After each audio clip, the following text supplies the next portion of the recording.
The views expressed on the Nova Society are those of the panelists and guests and do not necessarily reflect the views or opinions of the Phoenix Research Institute or any institution which any panel member is associated. Welcome back to the Nova Society, a space where dialogue deepens understanding and civic responsibility comes to life. I'm Dr. Mark Bound, joined by our regular panel, Dr. Scott Gershwer and Dr. Brooklyn Ann Weldon. Together, we'll unpack the stories that matter most, exploring the headlines, the history, and the big ideas shaping today's conversations. Let's dive in and hear what the panel has for us today. We have a question today from James, who writes to us from Toronto, Canada. And James says, so the American president is going to China. With all that is going on in the world, this might make sense. But when I think about your president, I begin to wonder if this could be a further disaster for the United States. Question. That is a question. As a Canadian who has always had good feeling toward the U.S., I and many of my countrymen are concerned with your global downfall over the past 2 years. But back to China. What should be on your president's agenda for this important meeting with Xi? Should we read anything into Elon Musk as part of the delegation? Do you think the Iran war, which should be a major topic, might see some movement toward peace at China's insistence, or could we be looking at further escalation? Could this meeting have any impact on energy prices globally? What does the panel see as a positive scenario from these meetings, and what would be your worst case scenario? Finally, I think it's pretty well known that China isn't a fan of Israel. If China does become the major peace broker, what might the ramification be for the conflicts Israel is involved in? Could Xi talk Trump into abandoning Israel? Excellent questions, James. Mark Scott? Well, mind if I start, Mark? No, please. I'm just going to suggest that I don't think a world leader has ever gone into a meeting like this with so weakened since probably Neville Chamberlain met with Hitler in Munich in 1938. I mean, he is going over there and he's bringing a contingent of CEOs with him, including the CEO of NVIDIA, including Elon Musk, as the listener brings up, because he wants to impress them with the amount of wealth and success that the United States has. But the main reason for going to China at this particular point in time to talk to Xi is to get some help in ending this conflict with Iran. It's frankly pathetic. The bigger picture here is that Taiwan is always an issue when it comes to China, and he's going in to possibly answer questions about Taiwan, and they'll be looking for any weakness on his part or any indifference on his part or any indication at all that he would allow them to invade Taiwan or blockade Taiwan or do some other action meant to change the independence of Taiwan to being part of China. And I don't think he's got the ability to deadpan his way, poker face his way through this meeting without giving away a lot of insight to the Chinese who are going to be watching him carefully. I'll stop there, although there's one other thing that I think is probably going to happen, and that is the release from a Chinese jail of Jimmy Lai, a Hong Kong businessman who happens to be a British citizen who's been in prison since 2020 for supporting a bunch of anti-government protests there and meeting with both former Secretary of State Mike Pompeo and then Vice President Mike Pence.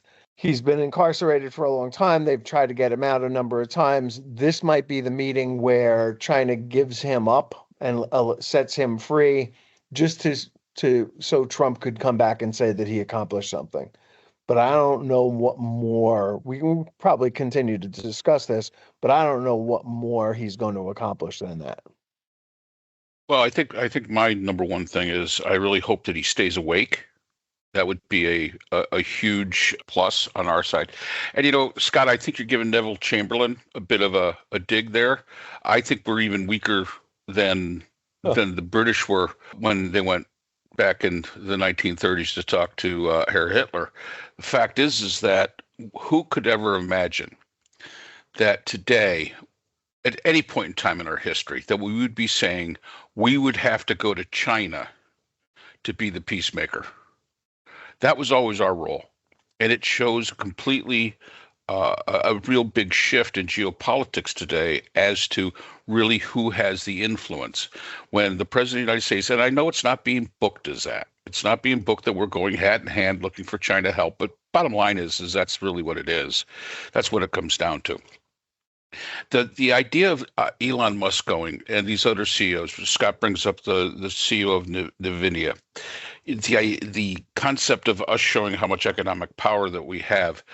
If anybody out there does not think that these CEOs would not abandon the United States if they thought they got a better deal from China, you have lost your mind, plain and simple. Elon Musk has no allegiance to the United States. None of these CEOs have allegiance to the United States. They may say they do, whatever, but the fact is that they're beholden to the shareholders. That's who they're truly beholden to, and that's exactly who they're going to look out in the interest. And if they think that they can get a better deal, and I really think that a lot of people say, well, Trump's taking this entourage with him. I think this entourage kind of inserted themselves in my mind. Some of the things that you read in between the lines, some of these CEOs inserted themselves into this. I think because they're going to have a seat at the table and hear what's actually going on so they can make plans for the future. Because this is the way these people think.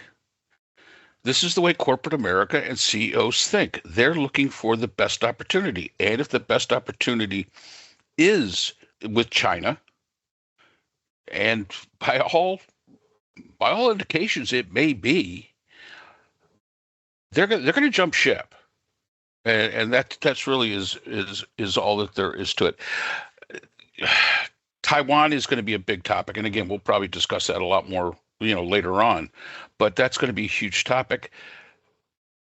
And once again, I will say, if you don't think that Trump would not abandon Taiwan in a heartbeat, if he thought that there was some economic benefit to him personally, not to us. He doesn't think in terms of the United States. He basically said the other day in an interview, I don't care about the American people's economy. I don't care about any of that stuff. Well, take him at his word. He doesn't, and he would be the same. He would jump ship if he thought it was going to be beneficial to him. And another interesting thing that came up in the news today, Australia, who was building a new Trump Tower in Queensland, has now said they won't do it because it is a tainted brand. So, I mean, the world's seeing this stuff. I mean, this isn't something new. This isn't some, big revelation. And I'm sure up there in Toronto, you guys are seeing it. You've seen the issue that this is played between the United States and Canada.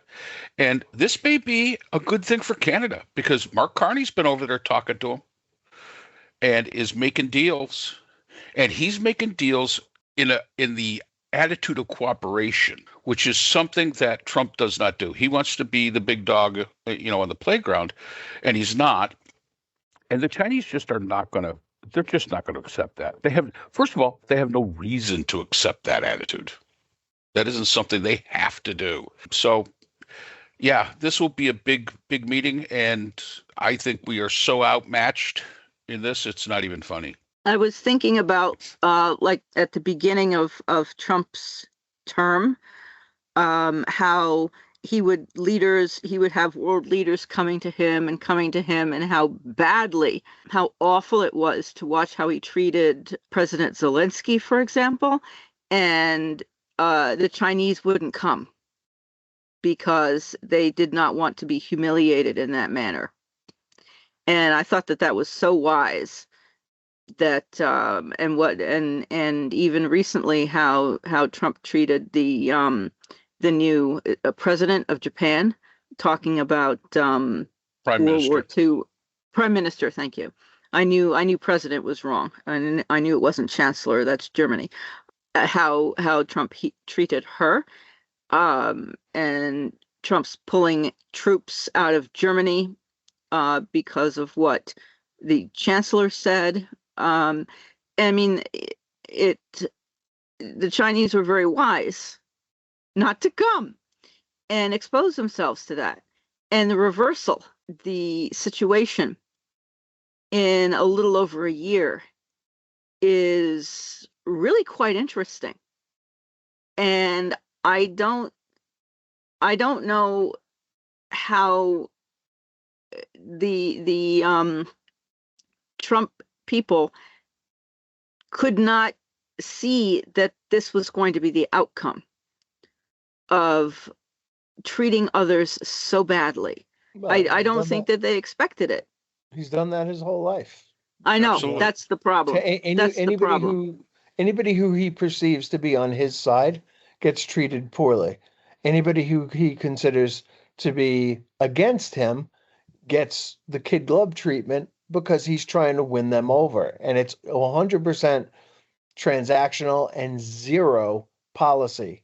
And let me just tell you, for Xi, there's a parallel here between Xi and Putin, in that both of them are old men who've been in power for a really long time, and both of them view their next door neighbor as core to their legacy as leaders of their country.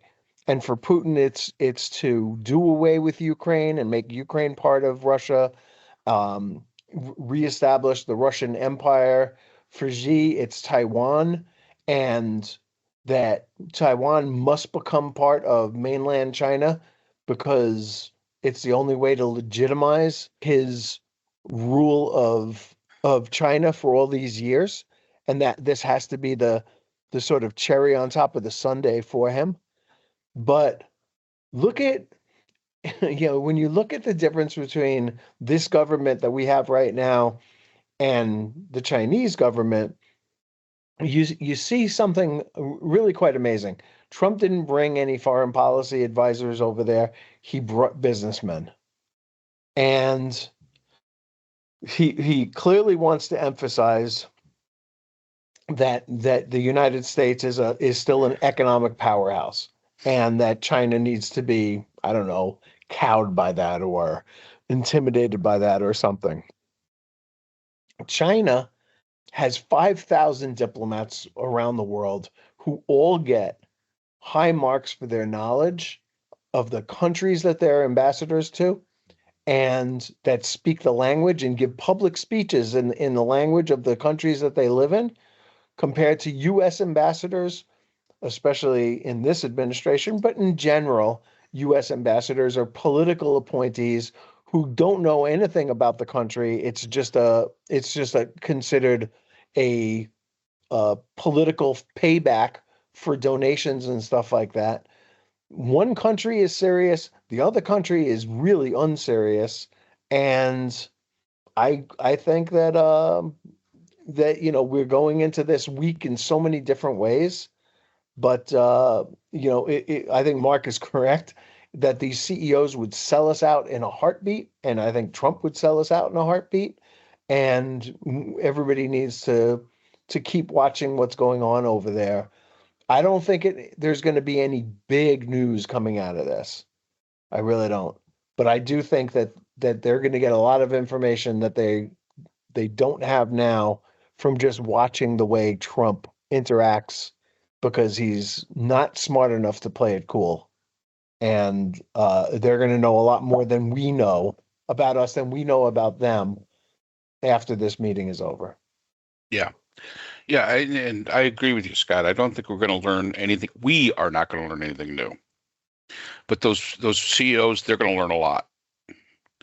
And the moves they make when they return back here to the country, are something that we're going to really have to pay attention to and have to look at and say, okay, this may be a direct result of what happened in those meetings. And I think that may be the only way we get the information that we need.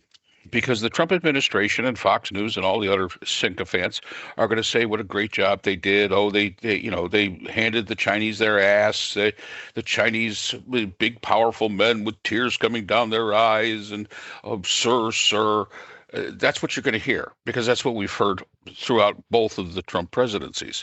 The important thing to remember is, and we got to look back to the first Trump presidency. He started a trade war with China that, by every single metric, by anybody that has any idea about economics, not a sycophant who's just going to bullshit you, we lost that trade war. We simply lost that trade war. And when you go in for negotiations, and all of us have taken negotiations at the PhD level, you have to go in with some leverage, something. There has to be some leverage. And in this case, we have zero leverage. There's really nothing we can do to China at this point in time, because our relationship with the EU, with Canada, from our listener in Toronto, from even Australia, from Japan, from all around the world, India, has been so degraded by the actions of our president, we have no leverage. China has already increased its influence, has shown itself, although that's a terrible, terrible government, a totalitarian government, autocratic, absolutely dictator. You can call it whatever you want. It's a bad government. But guess what? The rest of the world can see past that because they're a partner they can work with. And that is the leverage that they have that we no longer have. We can't say to China, well, if you don't do this, we're going to get the EU to stop trading with you, or we're going to get Canada to stop trading. We can't do that anymore. And that's all because of everything that Trump has done with his lack of policy, his lack of foresight, and the way he has treated other world leaders. And it has now come back to bite us in the ass. And our going to China, like I said right from the beginning, if you were to say to me 20 years ago that the United States would be in a position where basically they were going hat in hand, because we need China's help more than they need us. Absolutely. They have massive oil reserves. The ships getting out of the Strait of Hormuz are going to China. Because you don't mess, if there's one constant with world politics today, you don't mess with China's shit. That's all that there is to it. You don't mess with China's shit. And China can bring significant military power to bear. However, they can bring massive economic power to bear. It's that, in a way, I guess we would call it soft power without using weapons. But it's soft power from a completely different perspective than we look at, like with USAID, that when it was in existence, where we would get countries to be cooperative with us because we were helping them. China's attitude is we're going to get you to cooperate with us because we're not going to help you, and you are very reliant upon us. And I think that's the position that we sit in now. Scott makes a great point about ambassadors. We aren't serious about ambassadors. Most people will tell you the ambassador isn't the person that really runs anything. Yeah, he gets sent over to, for photo ops and this, that, and the other if a message needs to be delivered. And even that, I think, has been reduced quite a bit compared to like in the 60s and the 70s when ambassadors actually were kind of ambassadors. You're talking about the consulate general pretty much runs the place when we're talking about an embassy. And we have got to become serious. We've got to understand we live in a global society. You may not like it. You may want to be isolationist, but that type of attitude is going to basically destroy your ability to Conduct the business that you want to conduct within your country, because no country can stand alone. And it's we have to work with cooperation. We should be over there with China and saying, hey, listen, guys, you guys got a great system. We don't like your government. We don't like it, but let's face it, you're pretty good business guys. We got a pretty good system too. And we've got a lot of businesses over here. Let's cooperate. Let's work together. Let's find a happy medium there. And then everyone in the world could benefit from that cooperation. And we're all old enough to remember the Trans-Pacific Partnership, which was a strategic relationship that Obama was setting up in 2014 and 15 and 16 that would have united a whole bunch of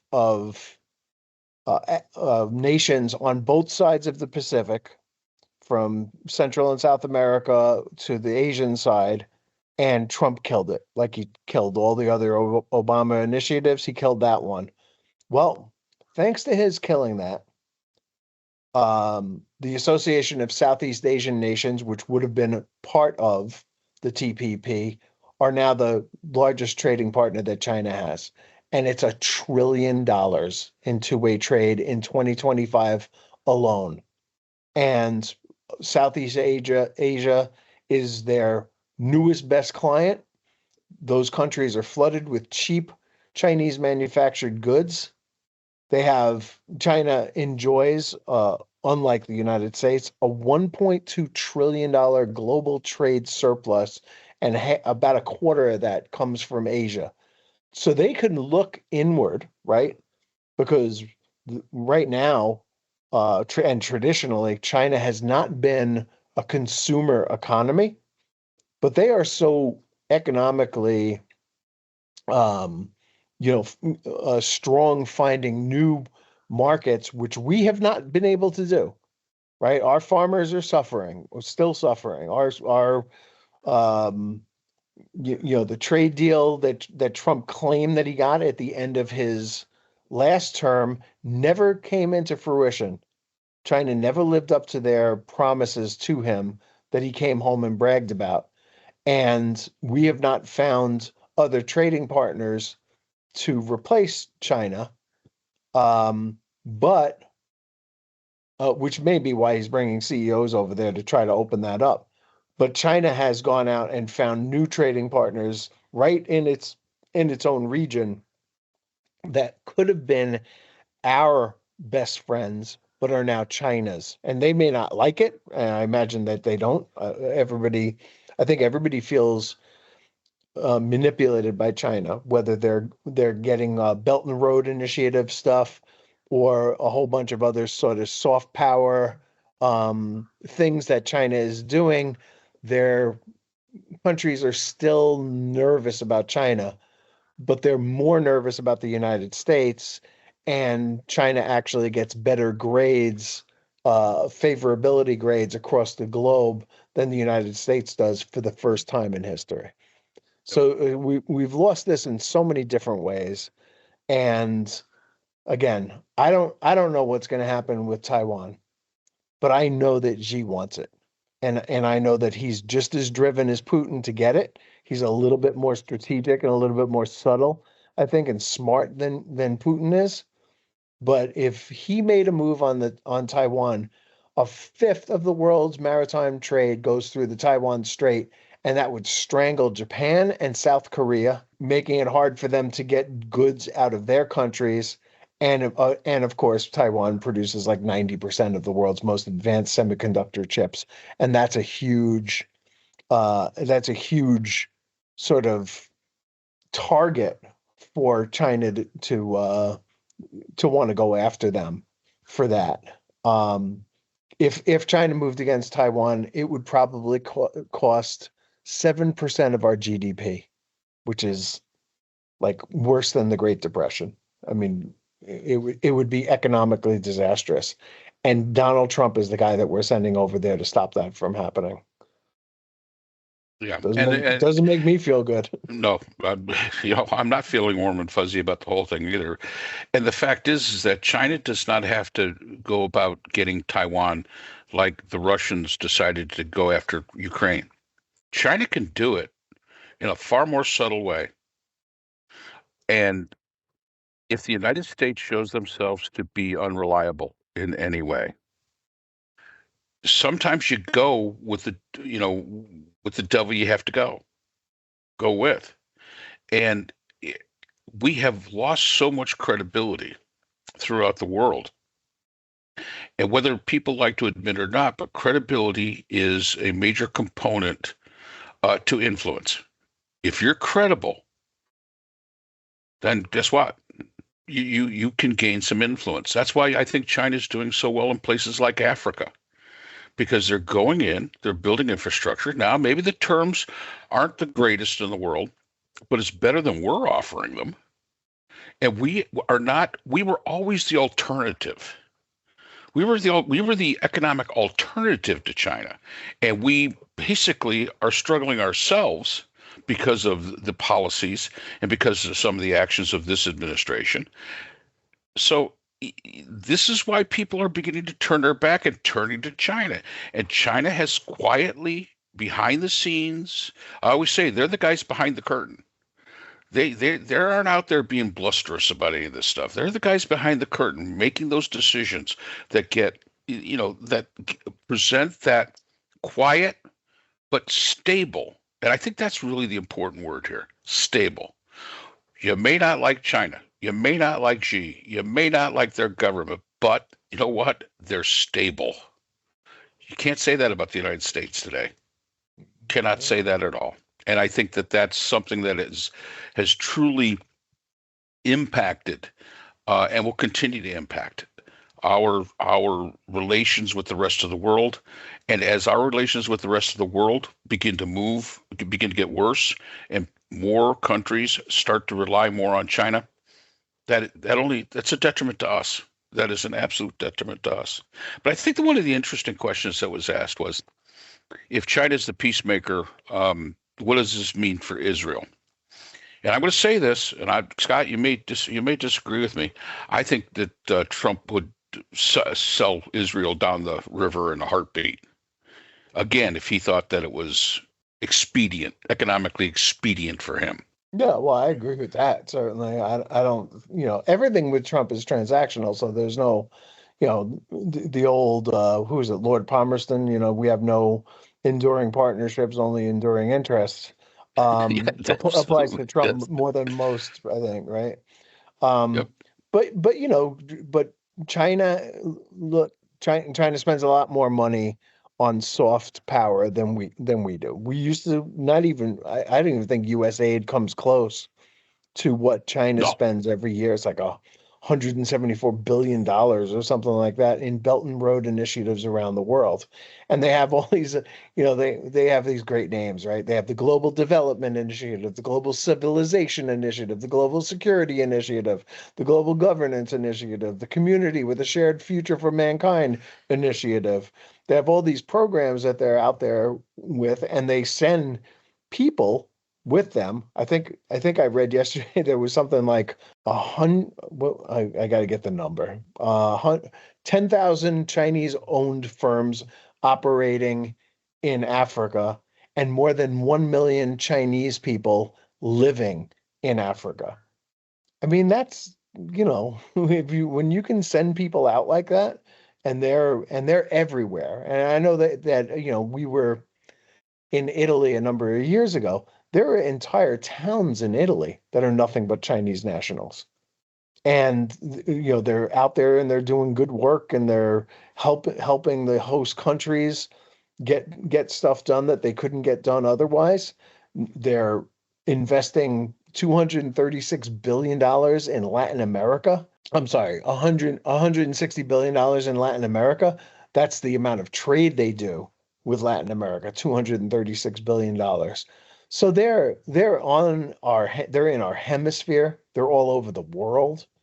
Their soft power is undeniable, and our soft power is deteriorating day by day. They've got 23 different free trade agreements. They've got direct contact with 130 corporations that are in the global 500 list by Fortune. I mean, they're really, really moving, and we're really, really stagnating.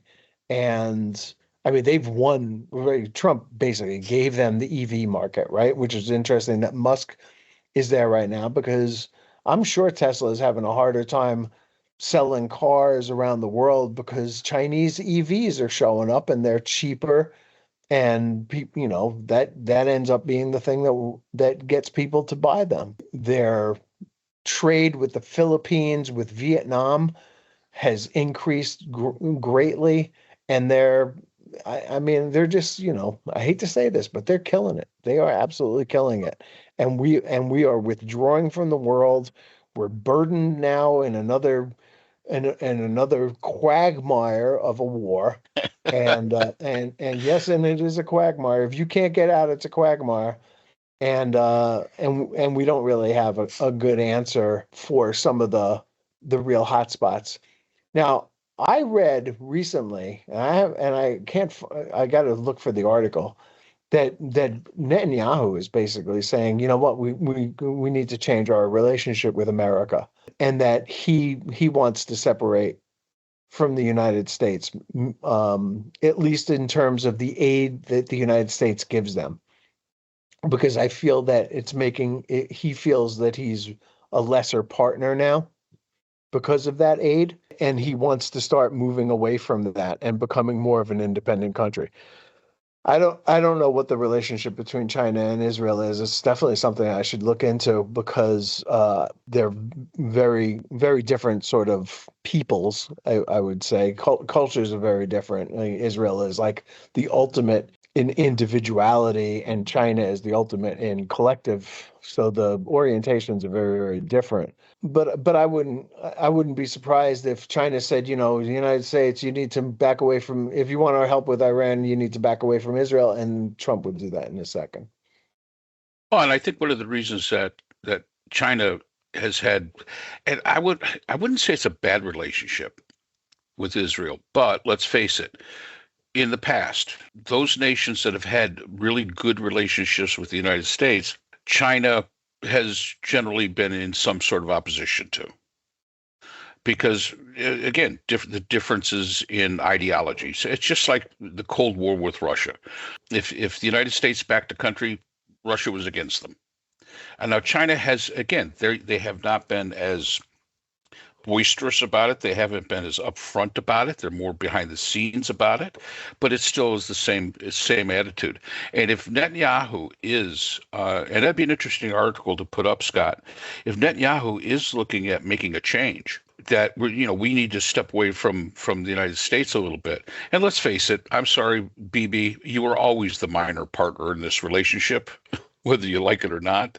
I don't know really what the great industry of Israel is, but they are definitely not self-sufficient in any way. And maybe he's looking at saying, maybe it's time to change sides too. Maybe our benefit is no longer the United States because the decline of the United States. And maybe we should be looking to China as a new partner because, let's face it, a small country like Israel requires to have this support from a big country.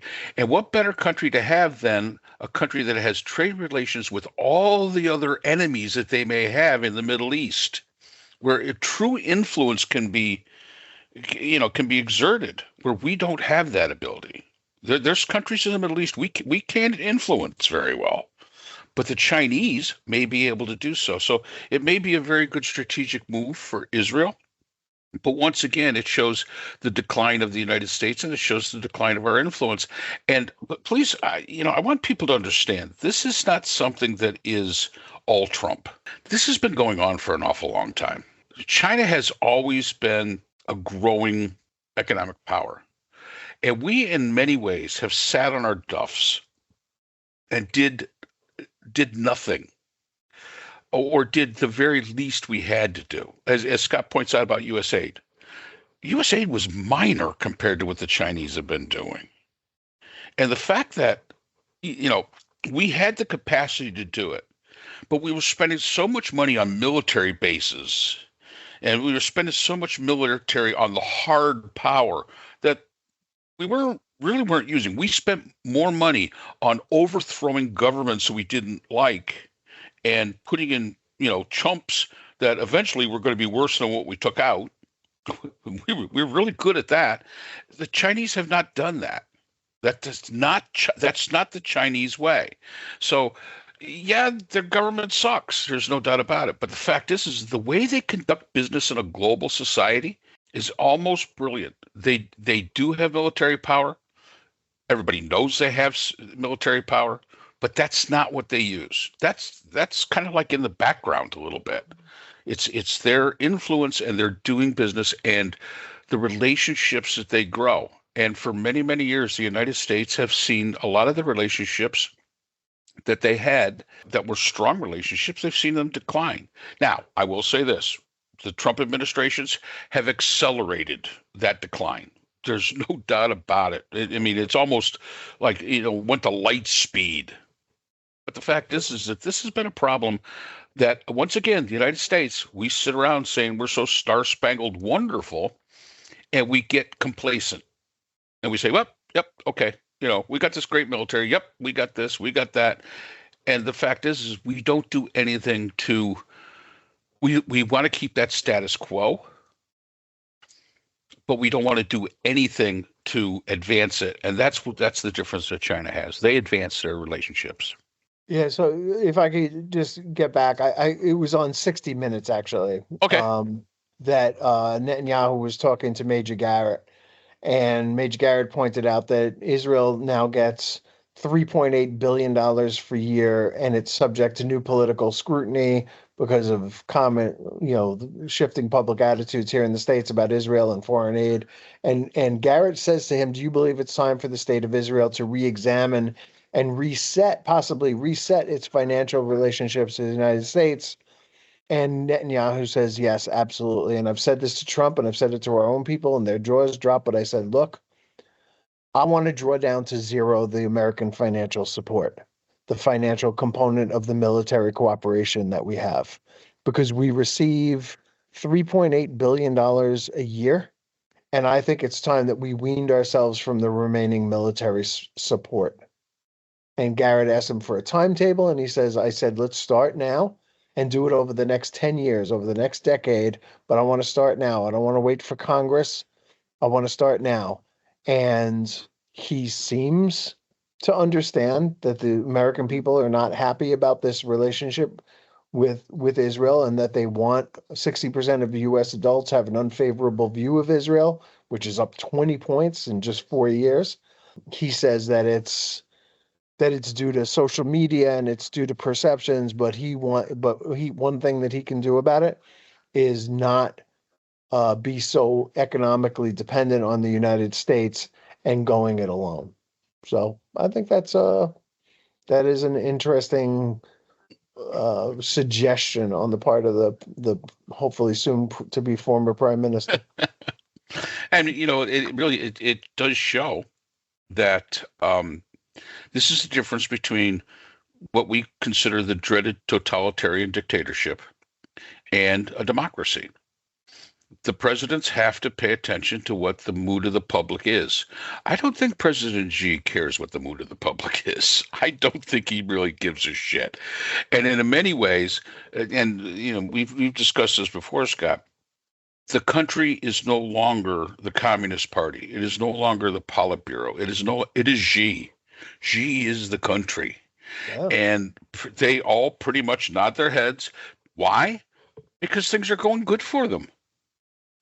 Bottom line, he is providing the things that the people need in many ways that we're not providing here. But when you've got a functioning democracy, and we all like a democracy, but the fact is it is the weakest form of government. There's no doubt about it, because these presidents have to care about what the public thinks when they're making policy. And this is what Netanyahu is looking at this point in time. And yeah, I agree with you, Scott. I hope he's no longer, he's more short-lived for being the prime minister. But in a way, who knows? It all depends on what he can sell to the Israeli people, whether or not they keep him or not. And it's going to be interesting to see at the end of this. First of all, whatever you hear out of Trump or any of his sycophants or on Fox News or News Nation or any of these other, crackpot outlets, whatever you hear probably is so far from the truth it's not funny. What we want to really do is those CEOs that are there, NVIDIA would be good. Even Elon Musk to a point might be a good one to keep an eye on too. The actions that they take after they return home after this will tell you exactly what happened in that meeting. Be interesting to see. I do want to bring up one more thing because I keep forgetting it, and it's something that we shouldn't.